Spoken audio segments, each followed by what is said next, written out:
Constitution muthanginjarangni lukuchong rajarong muthanginjarangni hastio kerong raidano muthanginjarangni slogano buskango tolewo yakshibodol Tripura Hasti Committee luwa jongbai kaisa panda songajakar bubagrakor agoni tawon holo aramonjika All India yakshibodol netang fangshitaram iachuri kebane bodol adong manik sarkar yakshibodol haste tafang Jitendra Chaudhary khobai kobuni adong ro खास तौर से मार्क्सवादी communist party को और मजबूत करने की जरूरत है और ये बात वो समझते हैं हमारे राजनीतिक दुश्मन। त्रिपुरा में जब बीजेपी ने इलेक्शन जीता, ये बात पहले भी बताया था मैं आपको, लेकिन आपके चेतना में इसको ढुकाना चाहिए सही ढंग से। त्रिपुरा में जब हम अपनी सरकार हारी और उनकी सरकार बनी, एक बहुत बड़ी जश्न मनाए थे दिल्ली में बीजेपी। किसी ने बीजेपी वाले ने ही पूछा कि इतनी बड़ी जश्न क्यों मना रहे हो, इतना सेलिब्रेशन क्यों कर रहे हो, त्रिपुरा तो 2 ही एमपी भेजती है और 542 है देश में लोकसभा में, लेकिन इसके लिए इतना बड़ा सेलिब्रेशन क्यों कर रहे हो? तो जवाब क्या था? बेशक 2 ही एमपी भेजे, लेकिन मार्क्सवादी कम्युनिस्ट पार्टी को राजनीतिक दृष्टिकोण से हराना जो है वो हमारी बहुत बड़ी उपलब्धि है, कामयाबी है, क्योंकि वही है जो सिद्धांतिक तौर पर, संगठनात्मक तौर पर हिम्मत के साथ इस सांप्रदायिक ध्रुवीकरण को और ये फांसीवादी योजना का सामना जो कर सकता है, वो मुख्य ताकत जो है वो है आपके सीपीआईएम और कम्युनिस्ट और वामपंथी ताकत। इसलिए हमसे मजाक में आपको पार्लियामेंट में बताते रहते, उनके नेता लोग ले जाके दिखाते मुझे जो पार्लियामेंट में था, हमें इनसे कोई खतरा नहीं है, यानी बाकी विपक्ष से आधा से ज्यादा आ जाएंगे इस तरफ पैसे के प्रभाव से या धमकी के प्रभाव से, और वो हो रहा है।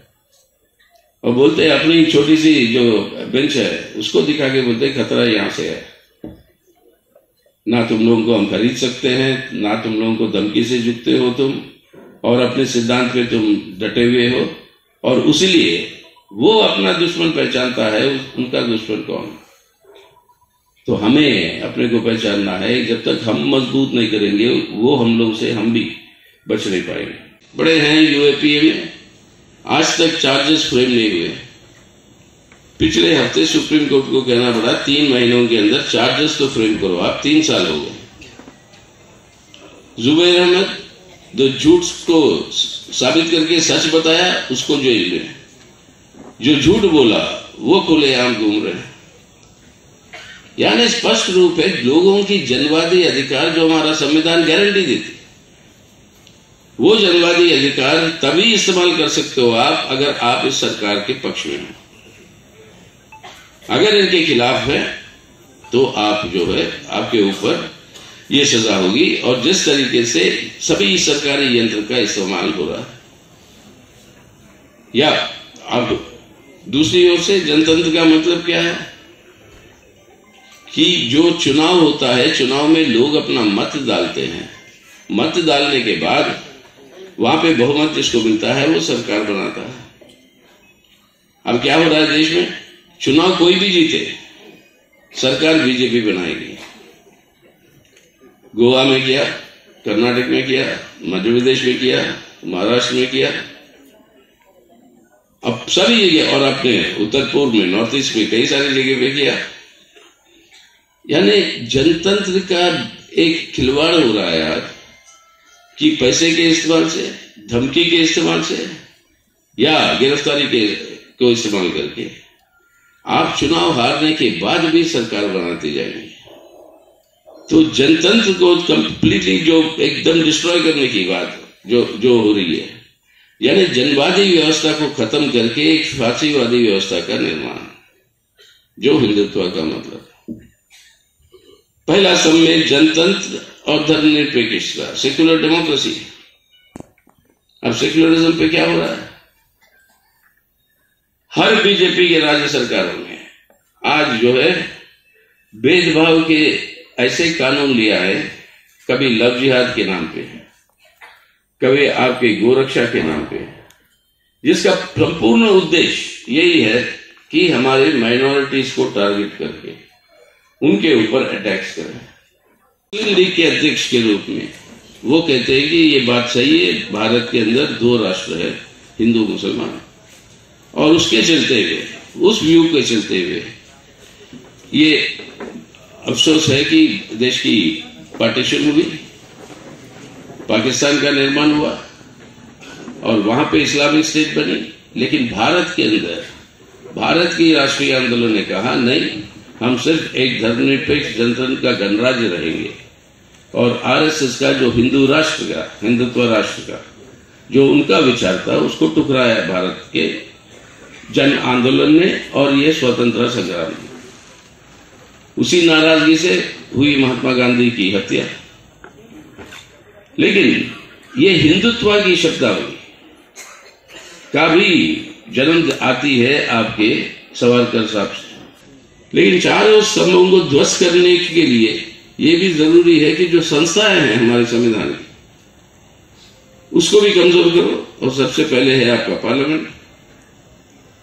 पार्लियामेंट का मतलब क्या है? आप चुनते हो एमपी, एमपी की जवाबदेही लोगों को है और सरकार की जवाबदेही एमपी को है। और इसी तरीके से हम भारत के लोग, वी द पीपल, जो संविधान का है, उसका मतलब यही है कि अकाउंटेबिलिटी। पार्लियामेंट काम करना बंद हो गई तो सरकार की अकाउंटेबिलिटी नहीं है, जवाबदेही नहीं है, और लोगों के लिए कोई जवाब नहीं मिलता चुने हुए प्रतिनिधियों से, और पूरी जनतांत्रिक ढांचा बर्बाद होती है। पार्लियामेंट के साथ साथ कोर्ट कचहरी 3 साल हो गया है धारा 370 के खिलाफ, सिटीजनशिप अमेंडमेंट एक्ट के खिलाफ जो भी पिटीशन पड़े हुए हैं, ये आपके इलेक्टोरल बॉन्ड्स के खिलाफ, इसकी सुनवाई शुरू नहीं। बातें तो बड़े अच्छे करते हैं हमारे जज लोग, उनको तारीफ करते हैं हम, लेकिन कोर्ट से जो न्याय चाहिए उस व्यवस्था को भी आप जरा सुधारिए। कोर्ट के राय से तीसरा सेटलमेंट जेल में है, अब वो कोर्ट वहां पे उसकी सुननी है, और किस तरीके की जो जजमेंट आ रहे हैं उसके चलते हुए कि क्या न्याय है, क्या पालन हो रहा है। तो जुडिशरी के ऊपर हमला। तीसरा इलेक्शन कमीशन। अब लग गया त्रिपुरा में भी, आप सबके सामने भी लोग आए होंगे कि आपके वोटर कार्ड को आधार के साथ जोड़ने के लिए। इलेक्शन कमीशन कहता नहीं ये वॉलंटरी है, इसको जोड़ने की जरूरत नहीं है। लेकिन नहीं जोड़ोगे आप तो अचानक आप देखोगे आपका नाम जो है वोटर लिस्ट से गायब है। जब तक आप उसको ऐड करवाने के लिए जाएंगे खोजने के लिए, उतना समय नहीं है, चुनाव हो जाते हैं। क्योंकि हमारे संघर्षशील कॉमरेडों के बीच में, और आज के दिन जो इतनी बड़ी हिम्मत के साथ आज जो हो रहा है, जिस तरीके से ध्वंस किया जा रहा है जनतंत्र को त्रिपुरा के अंदर, उससे हिम्मत से लड़ना ही नहीं, लेकिन आने वाले दिनों में और ताकत के साथ लड़ने की जरूरत है, ना त्रिपुरा के लिए, सिर्फ हमारी मार्क्सवादी पार्टी के लिए, लेकिन अपने देश के लिए, भारत के लिए, जिसके सामने आज बहुत सारे खतरे, आज चुनौतियां उपस्थित होकर उभर कर आए। अभी आपने सुना कांग्रेस जितेंद्र को कि आजादी का अमृत महोत्सव के बहाने से जो नारा जो दिया गया था, आज केंद्र सरकार की तरफ से हर घर तिरंगा, बड़ी अच्छी बात है। जब से मेरे बचपन से हम जब स्कूल जाते थे 15 अगस्त को और 26 जनवरी को तिरंगा बांटना, तिरंगा ले जाना स्कूल के अंदर, घर के अंदर, ये तो मामूली सी बात थी, हर समय होता था। लेकिन इसको एक अभियान बनाया, एक बड़ा कैंपेन के रूप में। ये भी अच्छी बात है, अगर हमारे स्वतंत्रता की तरफ लोगों की भावनाओं को हम जगा सकते हैं, नई पीढ़ी जो आई है। लेकिन जो लोग इस तिरंगे को 52 साल तक आजादी के बाद कभी नहीं फहराया, वो जब इसका नेतृत्व लेते हैं इस तरीके की प्रचार का, तब आता है सवाल दिमाग में कि इसके पीछे किस तरीके की भावना को उत्साह है। जब तक अटल बिहारी वाजपेयी जी प्रधानमंत्री नहीं बने देश में, तब तक उनके दफ्तरों से ये तिरंगा को फहराने की बात नहीं आई। लेकिन जबकि हमारे ऊपर निशाना लगाते कम्युनिस्टों के ऊपर कि हम जो है देश की आजादी की लड़ाई में भागेंगे। असलियत क्या है? 15 अगस्त 1947 को जब देश आजाद हुआ, हमारे नवरत्न जो है, हमारे 9 पॉलिट ब्यूरो सदस्य जो मार्क्सवादी कम्युनिस्ट पार्टी का गठन किया था, उसके वरिष्ठ नेता कॉमरेड A.K. गोपालन कन्नूर के जेल में वो गिरफ्तार थे। से भी जो हो रहा है, निष्पक्ष चुनाव जो है वो नहीं हो पा रहे देश में। और जिस तरीके से, जैसे पहले मैं कह रहा था, चुनाव हारने के बाद भी सरकार बनानी है, उसके ऊपर कोई अंकुश नहीं। और ईडी और सीबीआई के बारे में बोलने की जरूरत नहीं है। आप सबको पता ही है किस तरीके से उसका दुरुपयोग हो रहा है और होता रहेगा कि विपक्ष को खत्म करने के लिए, यानी विपक्ष मुक्त भारत की कोशिश है। और तभी जो है ये फांसीवादी हिंदुत्व राष्ट्र का सामना हो सकता है। अगर इसको हासिल करना है तो बड़े संघर्ष हो रहे हैं लोगों की। अब ना किसान संघर्ष हमने देखा, हमारे मजदूर भाई संघर्षों में है, ये निजीकरण के खिलाफ हर जगह। बैंकों के स्ट्राइक हुआ, इंश्योरेंस का स्ट्राइक हुआ, LIC का हुआ, GIC का हुआ, आज BSNL का कोशिश कर रहे, कोयले के सेक्टर का हुआ। बड़े बड़े आंदोलन और संघर्ष चल रहे हैं। और कल ही फिर से किसान साहब पहुंच चुके थे दिल्ली में कि जो वायदा किया था मोदी साहब ने, जब ये कानून वापस लेने के समय, कृषि कानून वापस लेने के समय, वो MSP का उसको लागू नहीं कर रहे हैं। वो जो आश्वासन दिया था उसको मांगते हुए अपने छात्र जो है पूरे देश भर में एक पूरे भारत यात्रा पे जुड़े हुए हैं, ये नई शिक्षा नीति के खिलाफ जो लोगों को वंचित कर रही है शिक्षा से। युवा संगठन सब सड़कों पे है ये कहते हुए, मोदी साहब मेरा नौकरी कहाँ है। हमारे आंगनवाड़ी, स्कीम वर्कर, महिला, ये सब आज जो है संघर्षों के अंदर डूबे हुए हैं। ये संघर्ष तो चल रहे हैं और मजबूत करना है। लेकिन जब तक ये हिंदुत्व, फांसीवादी हिंदुत्व राष्ट्र का जहर और वो हिंसा के आधार पर जो हमले जो कर रहे हैं हमारे संविधान पे और संवैधानिक संस्थाओं पे, ये भी साथ साथ मिलाकर अगर हम संघर्ष ना करेंगे तो इनको संघर्ष आपकी होती रहेगी। लेकिन चुनावों के अंदर इनकी तिगड़न के आधार पर, पैसे के प्रभाव से या डरा के लोगों को चुनाव जीतो या चुनाव हारो बट सरकार बनाओ। सरकार जब तक उनके हाथ में होगा ये संविधान को बचाना मुश्किल है।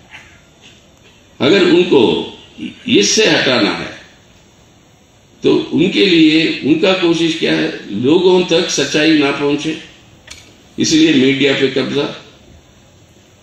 एक आध मीडिया जो सरकार की बात नहीं लोगों की भी बात कहती है, उस मीडिया को हड़प लो, जैसे NDTV के साथ हुआ कल। और वहां पे सबसे पहले निशाना होगा ये रवीश कुमार को, उसको हटाना है, क्योंकि वो अपना वो पूरा दिखाते रहता ये मोदी सरकार की जो जन विरोधी गतिविधियों को। तो मीडिया पे कब्जा, शिक्षा पे कब्जा, लोगों के चेतना पे कब्जा और आर्थिक सवालों पे संघर्ष करते रहिए आप। लेकिन जब तक इस चेतना को नहीं बदलोगे लोगों के अंदर, ये जहर भरी हुई अल्पसंख्यकों के खिलाफ नफरत वाली चेतना, तब तक ये भी इसके खिलाफ भी संघर्ष इन आर्थिक संघर्षों के साथ नहीं जुड़ेगी। आखिर में वो स्वीकार होता है पहली आपके लाहौर में 1929 में, 8 साल बाद। लेकिन पहल कदम कम्युनिस्ट कर रहे थे कि आजादी की संघर्ष का मकसद क्या है। मकसद है पूर्ण स्वराज, और इस पूर्ण स्वराज में किस तरीके की भारत की निर्माण हुई। और ये समझना जरूरी है, क्योंकि आजकल ये गलतफहमी है कि 2014 से ही ये खतरा पैदा हुए देश में, जब से ये मोदी सरकार आए। नहीं, ये खतरा हमारे देश के सामने तकरीबन 100 साल से मंडरा रहा। 1920 में कम्युनिस्ट पार्टी की स्थापना होती है, 1925 में RSS का स्थापना होता है, और 1929 में पूर्ण स्वराज का नारा आता है AICC से, और 30-31 में वो जो आपका कराची रेजोल्यूशन आता है जो संविधान का ढांचा बनता है, तब से लेकर एक 3 किस्म के व्यू पैदा हुए देश में। और वो 3 व्यू क्या थे कि आजाद भारत का चरित्र क्या होगा, और आजाद भारत के चरित्र क्या होगा, इसके ऊपर 3 राय उभर कर आया। पहला जो कांग्रेस के नेतृत्व में था उनका ये कहना था, और बिल्कुल सही, जो विविधता है भारत में, भाषाओं का, संस्कार का, धर्मों का, संस्कृति का, ये विविधताओं के आधार पर ये जो देश है इसको अगर इकट्ठा रखना है और साथ साथ इसका तरक्की होना, विकास होना है, तो तब एक धर्मनिरपेक्ष जनतंत्र के गणराज्य, यही हो सकता है चरित्र, यानी सेकुलर डेमोक्रेटिक रिपब्लिक। जो लूट जो मची हुई है, कल देखा आपने जिस तरीके से अडानी ने एनडीटीवी को मतलब उसके ऊपर कब्जा करने में मतलब कामयाब हो रहा है और होगा भी। यानी ये पूरी की पूरी आज आपका जितना संपत्ति है, जिसके मालिक आप और हम हैं, देश के लोग हैं, वो सब बेचा जा रहा है, लूट मची हुई है उसके ऊपर। और जिन लोगों को इसका फायदा हो रहा है वो सबको पता ही है, देख ही रहे हैं। और उल्टा प्रधानमंत्री कहते हैं कि विपक्षी पार्टियां कुछ जगह पर फ्री खाना बांट रहे हैं, कुछ जगह पर मुफ्त मतलब शिक्षा दे रहे हैं।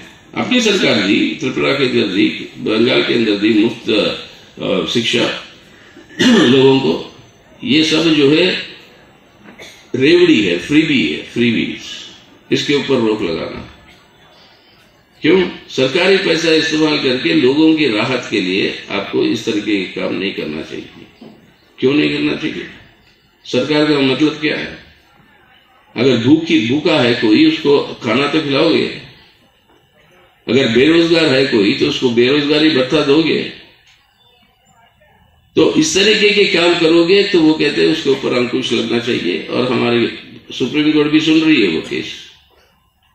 आज ही मतलब हमारे मुख्य चीफ जस्टिस साहब ने कुछ कहा भी है उसके बारे में कल।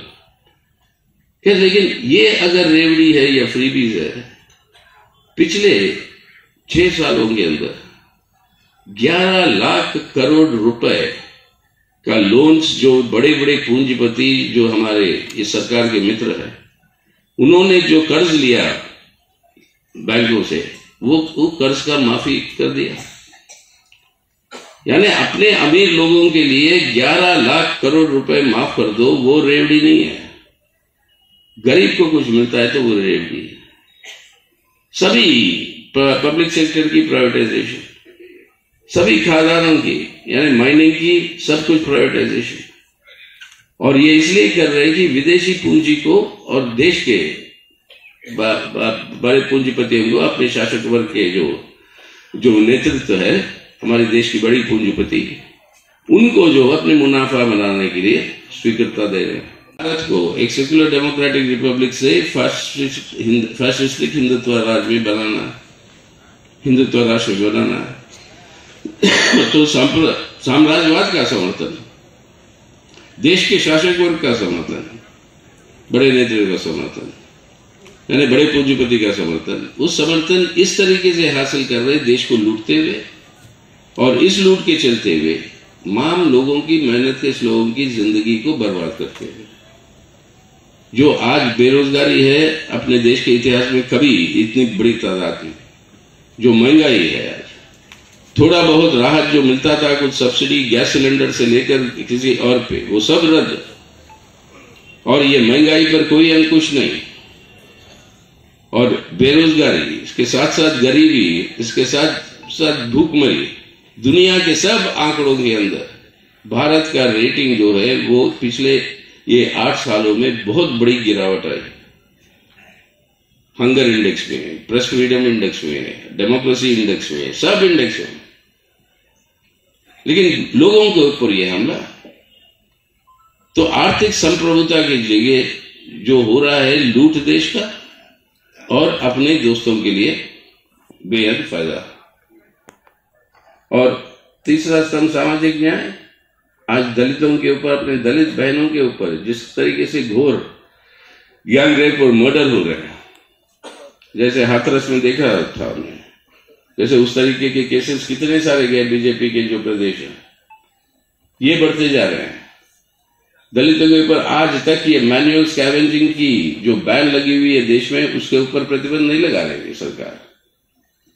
आज भी मतलब हर 5 दिन में 3 हमारे दलित भाई मरते हैं ये मैनुअल स्कैवेंजिंग करते हुए।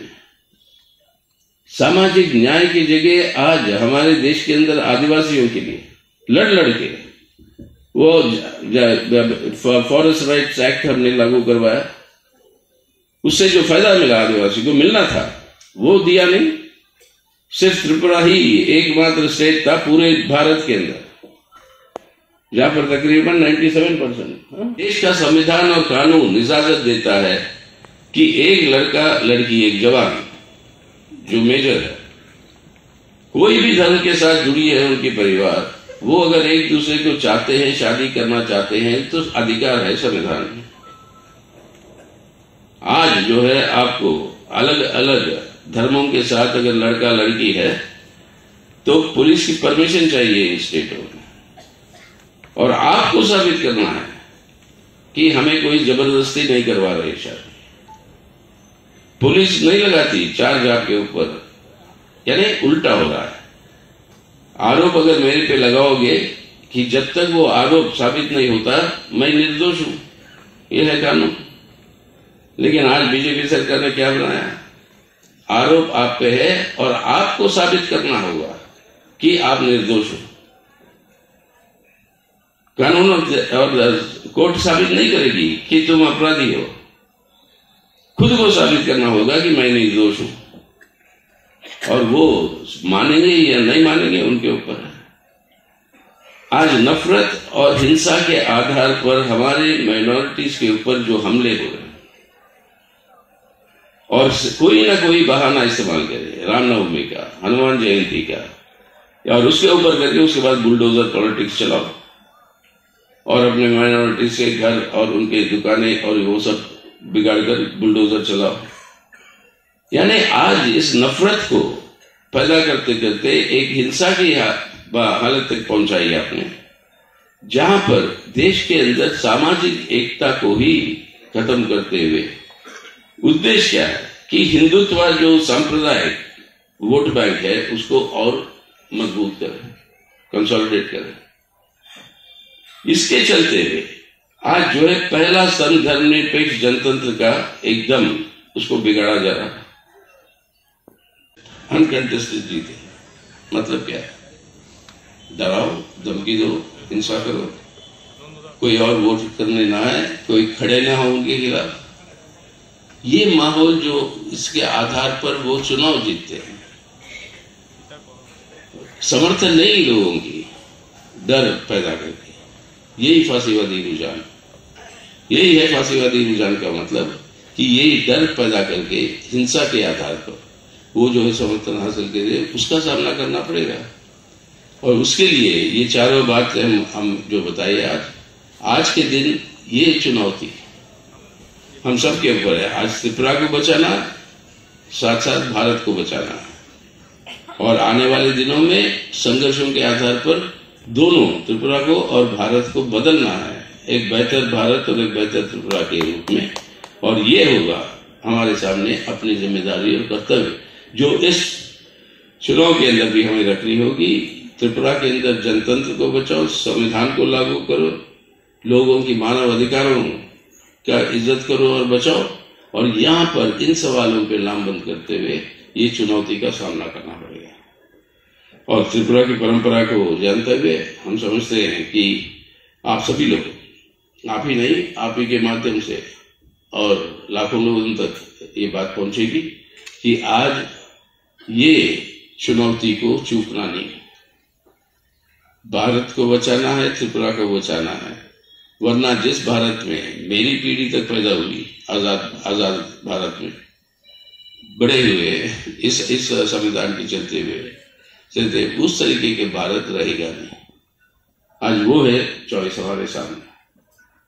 उसके आधार पर हम इस भारत को आज बचाएंगे, भारत को बदलेंगे, उसी तरीके से महाराज त्रिपुरा को बचाएंगे, त्रिपुरा की परंपराओं को बचाएंगे। जिस तरीके की एकता हमने बनाई थी हमारे आदिवासियों के बीच में, गैर आदिवासियों के बीच में, कहीं और नहीं, आज भी इस तरीके से ऑटोनोमस डिस्ट्रिक्ट काउंसिल जो आदिवासी भाई भाई को दिए गए, कहीं और नहीं।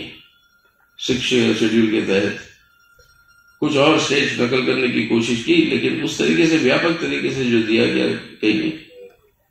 तो ये जो परंपरा रही है संघर्षों के आधार पर त्रिपुरा की, उसको मद्देनजर रखते हुए आने वाली चुनौतियों का आप सामना करेंगे, ये है पूरी की पूरी उम्मीद और भरोसा पार्टी का पूरा। और इस संघर्ष के लिए आने वाले दिनों में आप सबको मेरी तरफ से, पार्टी की तरफ से आप सबको मेरा लाल सलाम और क्रांतिकारी जी धन्यवाद। तो राष्ट्र संभव नहीं, तो इसीलिए आज देखेंगे यहाँ पर खास तौर से 2019 के बाद संवैधानिक हमारे स्तंभ जो है, जो मुख्य स्तंभ, 4 बुनियादी स्तंभ है, और वो स्तंभ है संविधान के धर्मनिरपेक्ष जनतंत्र, सेक्युलर डेमोक्रेसी, आर्थिक संप्रभुता, इकोनॉमिक सॉवरेनिटी, सिर्फ सेंट्रलाइज नहीं बट इकोनॉमिक सॉवरेनिटी, तीसरा सामाजिक न्याय यानी सोशल जस्टिस, और चौथा फेडरलिज्म यानी केंद्र और राज्य सरकारों के बीच में और केंद्र और राज्य के बीच में संबंध। ये चारों स्तंभ, उनके ऊपर आज बहुत बड़े हमले चल रहे हैं। सुना जनतंत्र के बारे में जितने भी बता रहे थे, और आप लोगों का अपना खुद का अनुभव है कि जब सरकार में आते हैं तो किस तरीके से जनतांत्रिक व्यवस्था के ऊपर हमला बोलते हैं, सरकार को ही इस्तेमाल करते हुए। हिंसा यानी जनतंत्र माने जो लोग अपनी राय और विचार रखें, उसी के ऊपर हमला। और जनतंत्र के चलते हुए आप क्या देख रहे हैं, आप कोई भी सरकार के विरोध में खड़ा होता है तो उसके ऊपर कार्रवाई करो, जेल भेजो, और जो इस संविधान का उल्लंघन करता है उनको जो है रिहाई करो, उनको जो है आप गार्लैंड करो, उनको जो है आप बड़ा रिसेप्शन दो। अभी जो बिल्किस बानो के केस में जो हुआ था, ये सब जुड़ जाती है आपके ये पूरी की पूरी व्यवस्था के साथ कि किस तरीके से बिगड़ा जा रहा है। 14 लोगों की मौत हुई है वहां पे बिल्किस बानो के केस में। एक गर्भवती महिला की गैंगरेप होती है, बाकी सबको कत्ल हो जाते हैं गलत फहमी से। इसको भी छोड़ समझेगी ये भी मर गए, लेकिन जिंदा रही। केस बड़ी लंबी चौड़ी से परसू करके उनको जो सजा मिला, अब जो है गुजरात की सरकार की सिफारिश से रिहा हो। चलिए सुप्रीम कोर्ट में उन्होंने कहा कि फिर से सुनेंगे वो, अब देखेंगे क्या होगा उसके खिलाफ। हमारे आदिवासी भाई बहनों की जो उनकी जो जमीन के अंदर जो उनका अधिकार था, वहां पे जो रहने का जो कानून दिया, अब उसको रद्द कर रहा है। सामाजिक न्याय क्या है, ये सामाजिक अन्याय बढ़ते जा रहा है। और केंद्र और राज्य सरकारों के बीच में आज देखेंगे कि ये जब से ये जीएसटी को लागू किया, राज्य सरकारों की आमदनी घटी है बहुत और केंद्र सरकार की आमदनी बढ़ी है बहुत। और इसी के चलते हुए जो केंद्र सरकार के साथ है उसको समर्थन दे रहे हैं, उनको हम मदद करेगी केंद्र सरकार, लेकिन उनके विरोध में जो है उनको जो है डिस्टेबलाइज करने की, उनको जो है हटाने की पूरी कोशिश, उसलिए टारगेट किए हुए हैं जो भी विरोधी सरकारें हैं। और मुख्य रूप से टारगेट है अपनी वामपंथी सरकार केरल में। और केरल के अंदर वामपंथी सरकार जिस तरीके से वहां पे शिक्षा, स्वास्थ्य, भूखमरी, वहां पे राशन मिलता है सभी को, कोई आपके बीपीएल कार्ड वार्ड कुछ नहीं है, सभी को जो है वहां पर यूनिवर्सली आपको राशन मिलता है एक ही दाम पे। इसी वजह से सब आंकड़ों में, मानव मतलब विकास आंकड़ों में, ह्यूमन डेवलपमेंट इंडिसेस में केरल नंबर 1 पोजीशन में है आज हिंदुस्तान में। ये पिछले 8 साल भी, जबकि उसके ऊपर घोर किस्म की अत्याचार चल रही है। जहां तक जो उसका पैसा जो देना है केंद्र सरकार को राज्यों को, वो भी पैसा चुका नहीं रहे हैं ये लोग। केंद्र और राज्यों के बीच में संबंध को राज्य सरकारों जो बीजेपी के खिलाफ है या उसके साथ नहीं है, उन सभी को जो है एक भिखारी के रूप में उतार के लिया है और साहब के सामने, राजा के सामने आपको जाना है भीख मांगने, तभी आपके जो स्टेट के अंदर जो आपके मुलाजिम है उसके भी तनख्वाह अगर देनी है तो आपको जो है उधार लेना पड़ रहा है। राजनीतिक आजादी हर इंसान का आर्थिक आजादी में बदलना है और वो आर्थिक आजादी में बदलना है तो समाजवाद के अलावा और कोई रास्ता नहीं है। तो सेक्युलर डेमोक्रेटिक रिपब्लिक बट समाजवाद की तरफ जाना और बाद में इतिहास साबित करता है इस बात। अगर ये सेक्युलर डेमोक्रेटिक रिपब्लिक समाजवाद की तरफ नहीं जाता तो यही धर्मनिरपेक्ष जनतंत्र का गणराज खतरे में पड़ता है और वही हो रहा है आज। पूंजीवादी व्यवस्था को लागू करके शासक वर्गों ने समाजवाद की ओर जाने की जगह उल्टा पूंजीवादी शोषण को तेज किया। उसके चलते हुए यही ढांचा सेक्युलर डेमोक्रेटिक रिपब्लिक का कमजोर होता गया। वो एक बात है। दूसरी तरफ से कांग्रेस और कम्युनिस्टों की राय के खिलाफ एक और राय पैदा हुआ और वो राय था कि भारत का चरित्र तय होगा भारत के लोगों के धार्मिक आस्था के आधार पर। और यहां से पैदा हुई कि भारत के अंदर दो राष्ट्र है, एक है हिंदू राष्ट्र, दूसरा है मुस्लिम राष्ट्र। टू नेशन थियरी का सबसे पहला पैदाइश करने वाला वो थे विनायक दामोदर सावरकर।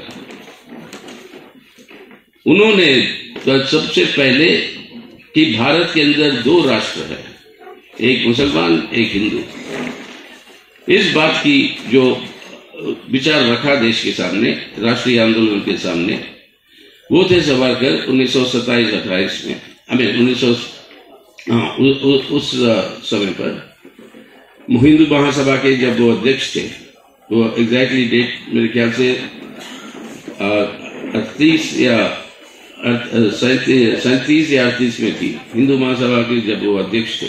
ये दोनों संघर्षों को मिलाते हुए आर्थिक पैमाने पे और हिंदुत्व के सिद्धांत और उनकी मानसिकता को बदलने की कोशिश जो कर रहे लोगों के बीच में नफरत और हिंसा के आधार पर, इसके खिलाफ प्रचार और चेतना बढ़ाना लोगों के अंदर, इन दोनों को मिलाते हुए संघर्षों को तेज करते हुए हमें आगे चलने की जरूरत है।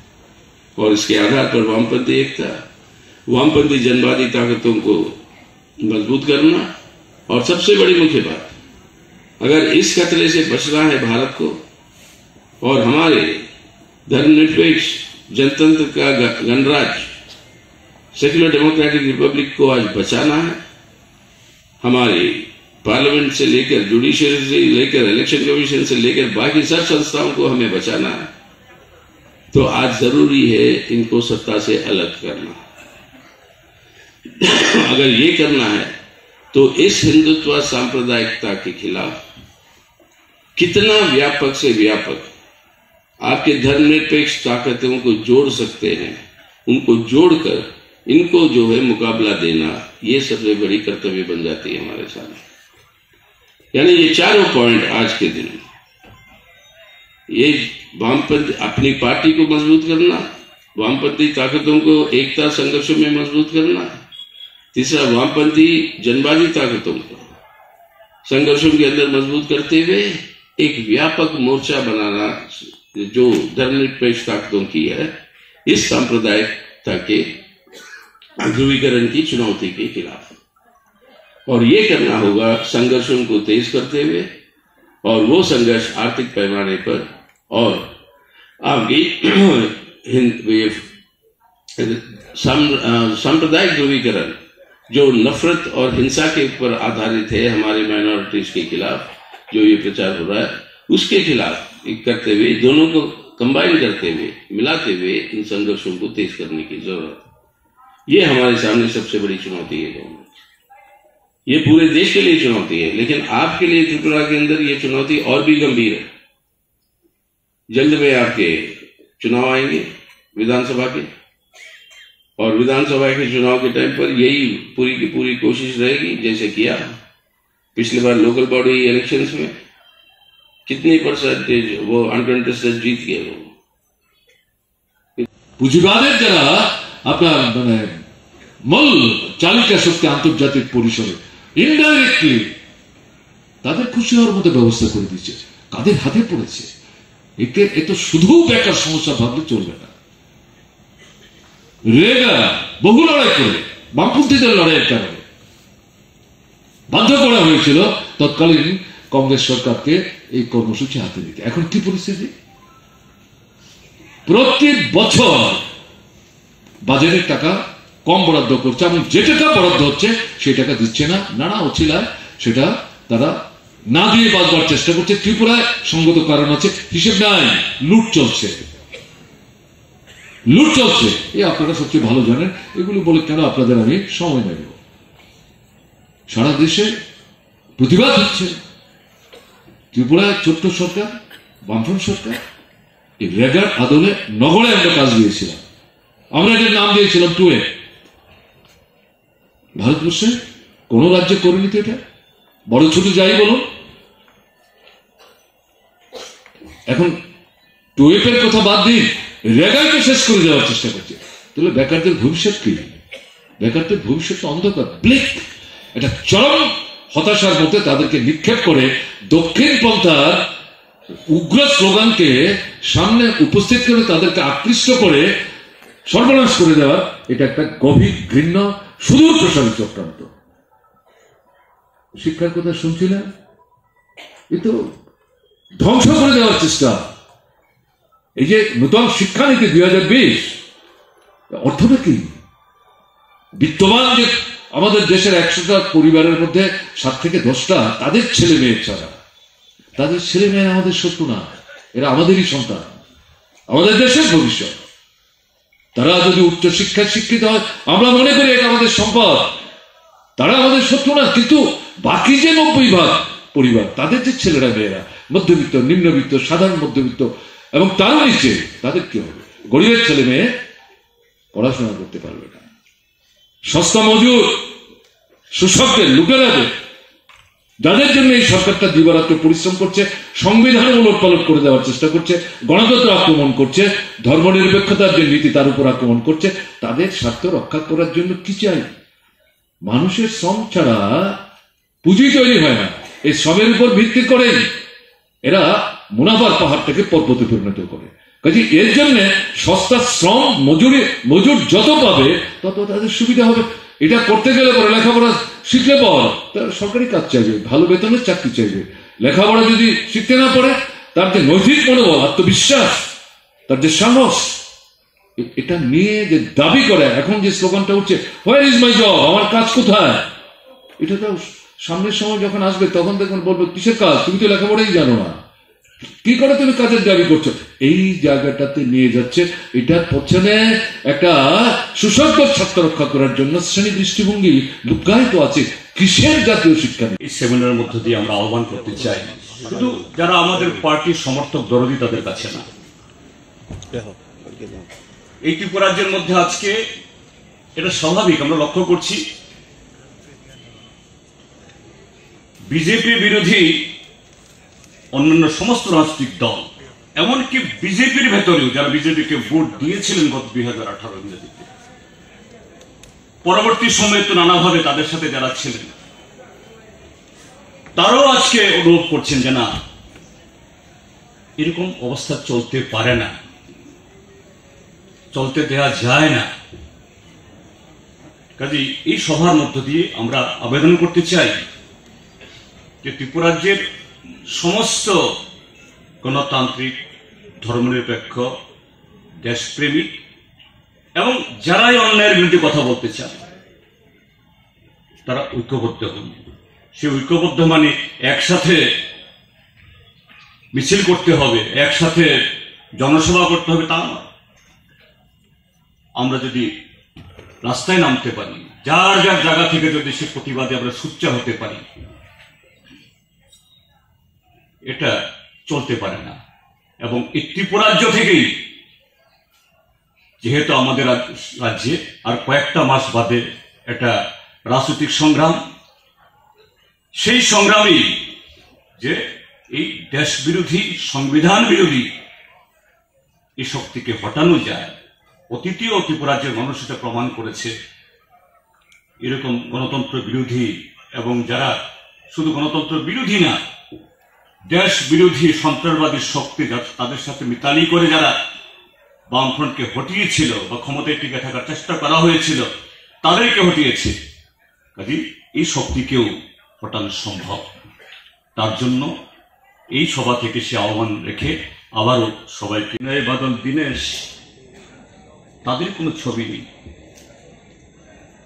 জাতির পিতা মহাত্মা গান্ধীর ছবি নেই। যে সমস্ত ছবি সেখানে জ্বলজ্বল করেছে, যারা গত 4.5 বছর মানুষের পেটের ভাত কেড়েছে, ঘর ভেঙেছে, মানুষের ভোট কেড়ে নিয়েছে, এই রাজ্যের শত শত মা বোনের ইজ্জত যারা কেড়ে নিয়েছে, মানুষ আতঙ্কে আজও এই স্বাধীনতার তেরঙ্গা ঝান্ডা উড়ানোর অপরাধে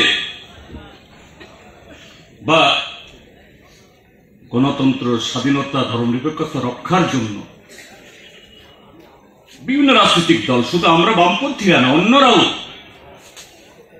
যারা নানা কর্মসূচি আমরা করেছি, কিভাবে সেই 15 আগস্টের রাত্রি তাদের বাড়ি ঘর ভেঙেছে, বুলডোজার দিয়ে সেখানে ধ্বংস করে দেওয়া হয়েছে। তার নেপথ্যে যারা নেতৃত্ব দিয়েছেন, তাদের মূর্তিমান সে দানবীয় ছবিগুলো, সে ফ্ল্যাক্সগুলো, এটা শুধু এই 2022 সাল বা এই 15 আগস্টকে কেন্দ্র করে নয়, গত 4.5 বছর এই ত্রিপুরাজ্যের মধ্যে মানুষের কথা বলার অধিকার নেই, ভোট দেওয়ার অধিকার নেই, নির্বাচিত বিধায়ক বা তৎকালীন যারা ত্রিস্তর পঞ্চায়েতের সদস্য ছিলেন, এডিসির সদস্য ছিলেন, হয় তাদেরকে জবরদস্তি করে পদত্যাগ করতে বাধ্য করা হয়েছে, অথবা শাসক দলের কাছে বশ্যতা স্বীকার করতে হয়েছে। আজকে ত্রিপুরাজ্যের মধ্যে সেই আজাদির যে ধরনের, অর্থাৎ নতুন ভারত, আরএসএস, বিজেপি, তথাকথিত তাদের হিন্দু রাজ্য, তার মডেল ত্রিপুরা রাজ্যকে একটা পরীক্ষাগার, ল্যাবরেটরিতে পরিণত করে কিভাবে নির্বাচনকে প্রহসনে পরিণত করতে হবে, পুলিশ, সাধারণ প্রশাসন, শিক্ষা প্রতিষ্ঠান, এমনকি হাসপাতাল, সেগুলো কি পরিচালিত হবে, আজকে আমরা তার নজির সেখানে দেখছি। কাজে সেই জায়গায় দাঁড়িয়ে যে আমরা অনুভব করেছি যে এবছর আমাদের পার্টির কেন্দ্রীয় কমিটিও এই আহ্বান জানিয়েছিল যে 1 থেকে 15 আগস্ট এক পক্ষকাল ধরে নানা ধরনের অনুষ্ঠানের মধ্য দিয়ে সত্যিকারেরই এই স্বাধীনতা সংগ্রামের ইতিহাস, এটাকে অর্থবহ করে তোলার জন্য, স্বাধীনতার সংগ্রামে কমিউনিস্টের ভূমিকা, গৌরবোজ্জ্বল ভূমিকা, এটাকে তুলে ধরার জন্য, এবং পাশাপাশি যারা এই স্বাধীনতার সংগ্রামের বিরুদ্ধে যারা বিশ্বাসঘাতকতা করেছে, সেগুলো নতুন প্রজন্ম এটা জানে না, তাকে তুলে ধরার জন্য। কিন্তু আমরা মনে করি এটা 1 থেকে 15 এই সময়ের মধ্যে আমরা যা করেছি এটা যথেষ্ট নয়। কেননা আমাদের দেশে এই সাম্প্রদায়িক রাজনৈতিক শক্তি আমাদের দেশের বৃহৎ বুর্জুয়া তাদের সাথে হাত ধরাধরি করে আজকে